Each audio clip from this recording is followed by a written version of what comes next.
Mummy जी सब खामोश स्तंभ हो गए। अब आया ऊँट पहाड़ के नीचे।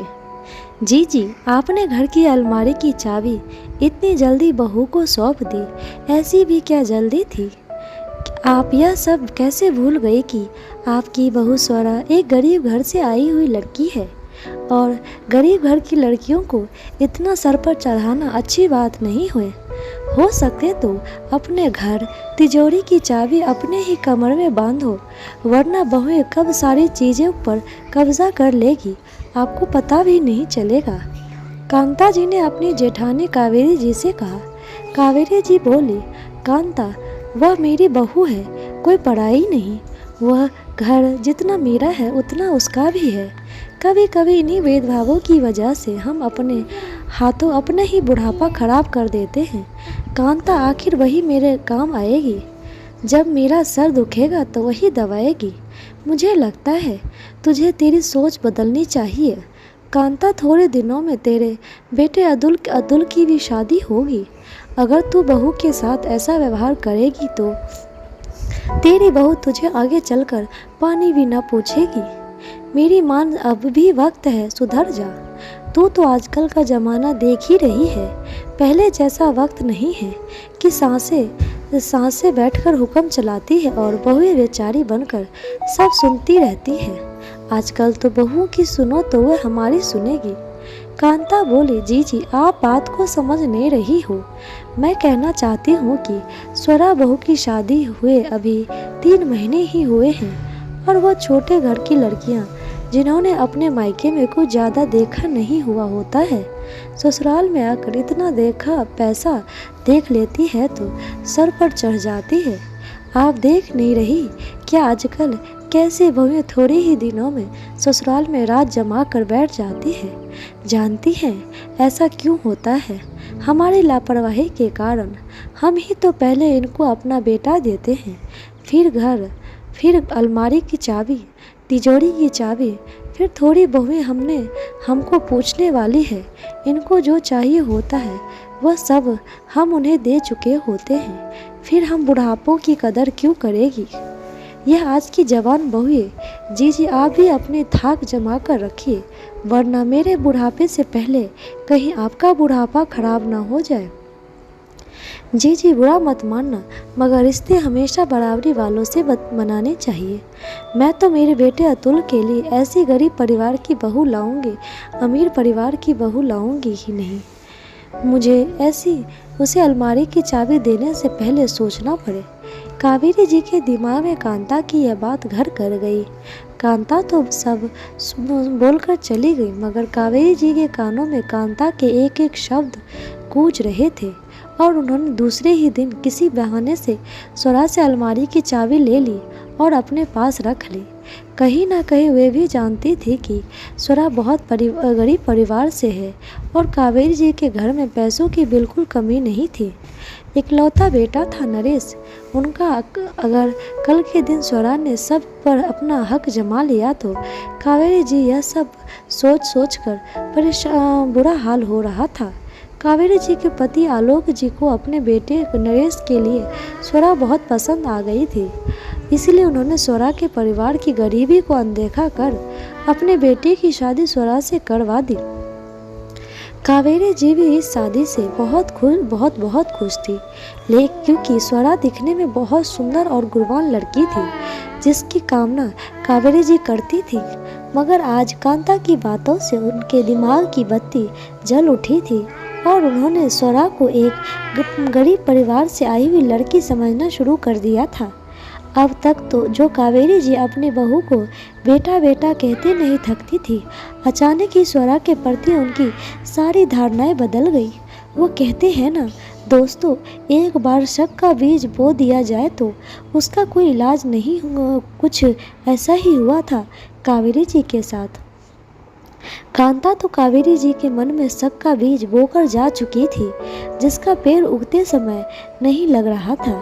अब तो यह हाल था कि स्वरा कुछ भी कहती तो कावेरी जी उसका उल्टा ही जवाब देती और कहती, तुम्हारे मायके में ऐसा चलता होगा, यह तुम्हारा ससुराल है, यहाँ ऐसा नहीं चलता। तुम्हारे मायके की हैसियत और यहाँ की हैसियत की बराबरी करने की कोशिश मत करो। तुमने तुम्हारे मायके में कहाँ कितना पैसा देखा होगा। यह तो तुम किस्मत वाली हो कि तुम्हें इस घर की बहू बनने का मौका मिला। कावेरी जी की ऐसी कड़वी बातें सुन स्वरा का दिल छलनी छलनी हो जाता। स्वरा समझ नहीं पा रही थी कि आखिर मम्मी जी को क्या हो गया है। यह तो वह मम्मी जी ही नहीं रही जो 3 महीने पहले मेरे साथ थी। स्वरा कितनी ख्वाहिशें लेकर इस घर की बहू बनकर आई थी, मगर सासू माँ का व्यवहार उसे हर पल नीचा दिखाता।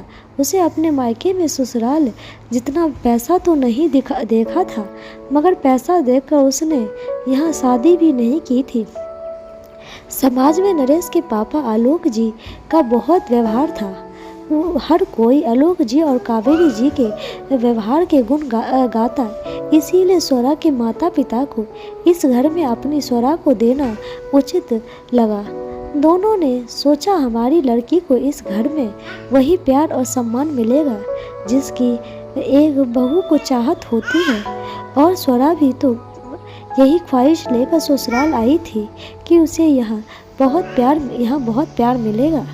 आलोक जी और कावेरी जी जब पहली बार स्वरा के लिए रिश्ता लेकर आए थे तब उन्होंने कहा था, हमें आपकी बेटी 2 जोड़ी कपड़ों में ही स्वीकार है, बस इस रिश्ते के लिए ना मत कहिएगा। स्वरा के माता पिता से जो भी बन सका उन्होंने स्वरा को दिया था, क्योंकि वो भी अपनी बेटी की शादी में कुछ कमी नहीं रखना चाहते थे। स्वरा के माता पिता ने उसे कपड़े लत्ते गहने दिए थे जो उसके ससुराल वालों जितने भारी नहीं थे। शुरुआती दिनों में तो सब सही चल रहा था, मगर अचानक सासू माँ के बदलते व्यवहार के कारण उसे कुछ समझ नहीं आ रहा था। जो ससुराल माँ मेरे लिए इतने प्यार से रिश्ता लेकर आई थी और बाद के 3 महीने भी नहीं प्यार से मेरे साथ रही थी, वो उसका असली रूप था या अब यह व्यवहार जो मेरे साथ कर रही है यह उनका असली रूप है। यह बात स्वरा की समझ से परे थी। एक दिन स्वरा कावेरी जी से बोली, मम्मी जी मेरे मामा की लड़की की शादी है, 2 दिन बाद तो आप मुझे अलमारी में से मेरे गहने निकाल कर देगी जरा। कावेरी जी बोली, क्या ज़रूरत है मायके में इतने भारी गहने पहनने की, कहीं कुछ ऊंच नीच हो गई तो कौन जवाबदारी लेगा इसकी। स्वरा बोली, मम्मी जी मैं गहने संभाल कर रखूँगी, आप फिक्र मत करिए। कावेरी जी बोली, नहीं बहू, मैं नहीं चाहती कि तू हमारे घर के। कावेरी जी बोली, नहीं बहू, मैं नहीं चाहती कि तू हमारे घर में अपने मायके में पहने वैसे भी कौन सी इज्जत घट जाएगी तुम्हारे मायके वाले की, इनके खुद के पास वैसे भी है ही क्या। तुझे जो भी अलमारी गहने दिए हैं हम दिए हैं, इसीलिए तू अपने ससुराल की शादी में ही उन गहनों को पहनना। तेरे मायके के प्रोग्रामों में पहनने की कोई ज़रूरत नहीं। स्वरा बोली, मम्मी जी मेरे मायके में आप लोगों के पास जितना पैसा है उतना तो नहीं है, मगर प्यार और सम्मान बहुत है। और मैं वैसे भी उन गहनों की बात कर रही हूँ जो मेरे मायके से मुझे चढ़ाए गए हैं। हाँ, आप लोग जितने भारी गहने नहीं दिए हैं मेरे माता पिता ने, मगर अपनी हैसियत के अनुसार उन्होंने मुझे जो कुछ भी दिया है वो भी बहुत है मेरे लिए।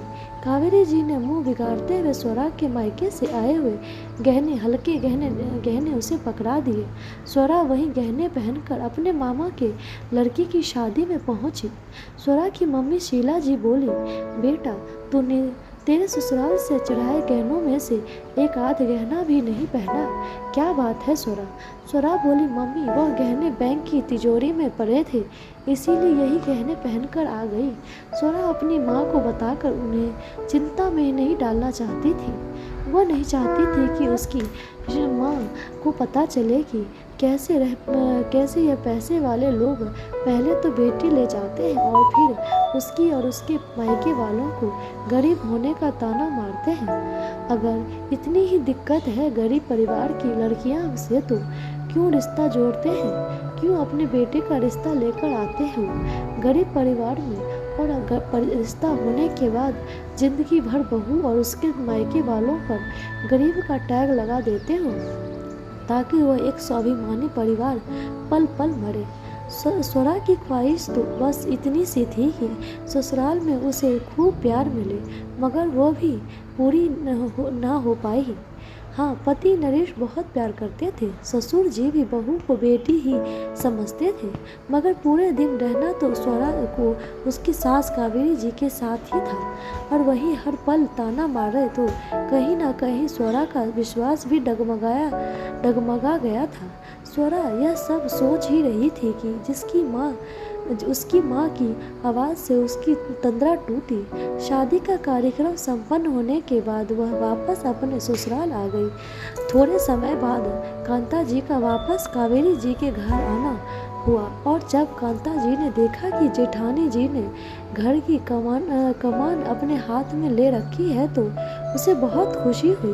कावेरी जी स्वरा को हर बात में नीचा दिखा रही थी। यह सब देखकर कांता की मानो कोई ख्वाहिश पूरी हो गई हो, ऐसा प्रतीत हो रहा था। कांता बोली, जीजी अब आया ऊँट पहाड़ के नीचे। इन गरीब घर की लड़कियों के साथ ऐसा ही व्यवहार करना चाहिए, वरना हमारा घर परिवार पैसा कब हमसे छीन लेती है पता ही नहीं चलता है। पहले से हमारा बेटा तो हमसे छीन ही लेती है, वह यह बहुएं। ऐसे में पैसा, जायदाद और जेवर भी इनका हक हो जाए तो हमारा इस घर में क्या अस्तित्व रह जाएगा। मैं तो कभी मेरे बेटे की शादी गरीब घर में नहीं करवाऊंगी। इसीलिए तो कहती हूँ, रिश्ते हमेशा बराबरी में ही करने चाहिए।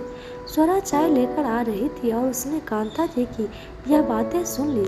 अब वो समझ चुकी थी कि मम्मी जी क्यों बदल गई हैं। कुछ रोज पहले भी तो कांता जी ही घर आई थी, और उसके बाद मम्मी जी का व्यवहार उखड़ा रहने लगा था। स्वरा कुछ कर भी नहीं सकती थी, क्योंकि मम्मी जी की आंखों पर पट्टी बंध चुकी थी जो बांधी थी कांता जी ने, मगर भुगतान बेचारी स्वरा को करना पड़ रहा था। खैर, थोड़े ही महीनों बाद कांता जी के बेटे अतुल की शादी एक बहुत बड़े खानदान में हुई थी। वे लोग बहुत पैसे वाले थे। उनकी इकलौती बेटी नव्या अपने साथ बहुत कुछ लेकर आई थी। कीमती सोने जवाहरात, कीमती आभूषण और कीमती कपड़े लत्ते, और भी बहुत कुछ जो कांता जी चाहती थी उससे भी ढेरों गुना ज़्यादा। थोड़े ही दिनों बाद उनकी यह सारी खुशी मिट्टी में मिल गई। जब नव्या घर का कोई काम नहीं करती, बार बार बाहर शॉपिंग करना, बाहर का खाना खाना और बस घूमना फिरना, यही उसकी शौक थे। अलमारी में अपनी सारी कीमती चीज़ों छुपा कर रखती थी, कहीं कोई चोरी ना कर ले। कांता जी की रत्ती भर इज्जत नहीं करती थी नव्या, यहाँ तक कि दहेज में 3 अलमारियाँ लेकर आई थी, जिसे घर के किसी भी सदस्य को छूने तक नहीं देती थी। कांता जी अगर कुछ कहना चाहती तो उन्हें तुरंत चुप करा देती नव्या और कहती, मम्मी जी, मैंने अब तक मेरे अनुसार ही ज़िंदगी जी है। कभी मुझे मेरे मम्मी पापा ने भी जोर से या डांट लगाकर बात नहीं की है, तो आपका भी कोई अधिकार नहीं है कि आप मुझसे ऊंची आवाज़ में बात करें। मैं बहुत कुछ दहेज में लाई हूँ। आप लोगों ने तो ऐसा सामान पहली बार देखा होगा। कांता जी का अब ऐसे माहौल में दम घुटने लगा था। एक दिन वह कावेरी जी के घर आकर अपना रोना रोने लगी कि वह कितनी तकलीफ में है। उनके बहू लाने से पहले क्या क्या अरमान थे जो नव्या के आने के बाद टूट चुके हैं। तब स्वरा बोली, चाची जी, रिश्ता तो हमेशा बराबरी वालों से ही करना चाहिए, वरना ऐसे हाल हो जाते हैं। आपकी बहू तो बहुत अमीर घर से है ना, फिर आपको ऐसी तकलीफ कैसे आ गई? लोगों के घर जाकर तो आप बड़ी पट्टी पढ़ाती हो कि उन्हें कैसे घर से बहू लानी चाहिए। आपका यह अंजाम होगा, इसकी उम्मीद नहीं थी किसी को। कावेरी जी और कांता जी दोनों एक दूसरे का मुंह ताकने लगे। कांता के जाने के बाद कावेरी जी को अपने किए पर पश्चाताप हो रहा था, और वह सोच कर भगवान का शुक्रिया कर रही थी कि उन्हें स्वरा जैसी बहू मिली है। नव्या जैसी नहीं। वह वापस पहले वाली कावेरी जी में तब्दील हो गई थी। आज उन्होंने बहुत समय बाद स्वरा से प्यार से बात की थी और अपने किए दुर्व्यवहार की माफ़ी भी मांगी। और फिर से एक बार अलमारी की चाबी भी उन्होंने स्वरा को सौंपते हुए बोली, बहू मैं कांता की बातों में आ गई थी, मुझे माफ़ कर दो। स्वरा बोली, मम्मी जी मुझे यह अलमारी की चाबी नहीं चाहिए, मुझे तो बस आपका प्यार और विश्वास चाहिए। पराए लोगों को घर की नींव हिलाने का मौका तो आपने ही दिया है मम्मी जी, वरना किसी की मजाल नहीं कि वह आकर हमारे घर ही में फूट डाल दे। कावेरी जी बोली, हाँ बहू तुम बिल्कुल सही कह रही हो, काश मैं भी यह बात पहले ही समझ जाती तो मैं तुम्हारे साथ कभी ऐसा व्यवहार नहीं करती। दोस्तों, कभी कभी पराये लोगों हमारे घर की नींव हिला देते हैं क्योंकि शायद हम उन्हें यह मौका देते हैं, इसीलिए हो सके तो कभी लोगों की बातों में ना आए। लोग तो कभी चाहते ही नहीं कि आपकी घर की खुशी से चले, इसीलिए आग लगाने की कोशिश करते हैं। मगर परिवार आपका है, रिश्ते भी आपके हैं, इसीलिए आपको अपने दिमाग से ही काम लेना चाहिए। आपको ये कहानी कैसी लगी अपनी प्रतिक्रिया जरूर दें तथा अपने अन्य कहानी को पढ़ने के लिए सब्सक्राइब अवश्य करें, लाइक शेयर कमेंट जरूर करें। धन्यवाद।